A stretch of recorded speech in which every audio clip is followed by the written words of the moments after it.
Hey, I'm Becca and I'm the Youth and Schools Worker at Carshilton Beeches Baptist Free Church. Today we're going to be thinking about change and the fact that God doesn't change.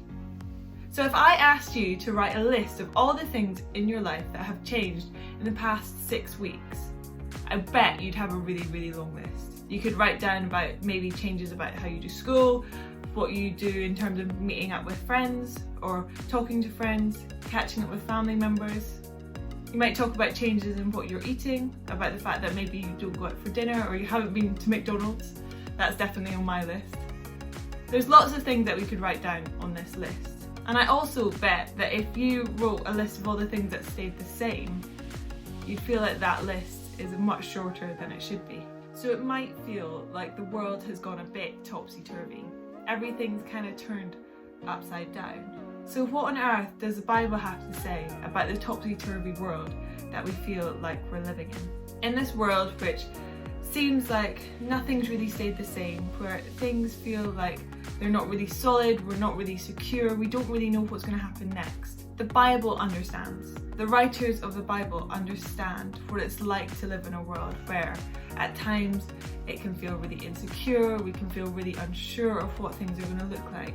At times it can even maybe feel a bit pointless. The writer of the book called Ecclesiastes sums it up perfectly. They say the world's a bit like smoke. And what they're saying here is that lots of things change, nothing seems permanent. There's not that sense of security that maybe we want when we look at the stuff that's going on around us.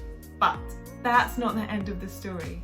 You see, later on in the Bible, we get to this book called Hebrews, and it says that Jesus Christ is the same yesterday, today, and forever. The world might feel a bit like smoke, but Jesus isn't.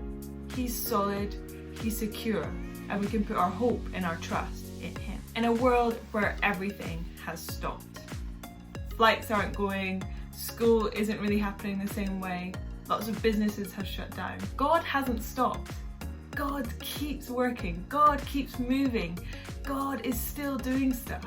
For me, all it takes is to look out my window and see the spring blossoms and hear the birds. In God's creation, things are still moving. The world keeps turning. He hasn't stopped. How amazing is that? Why not spend some time today? Whether that's in your garden, if you have one, or maybe on one of your daily walks. Have a look around. Look at the trees. Look at the sky. Look at the fact that the world is still going. And don't just stop there, but be reminded that God keeps moving. He keeps working. And why not spend some time asking God how he's still moving in your life? He's still moving in the lives of those people around you as well.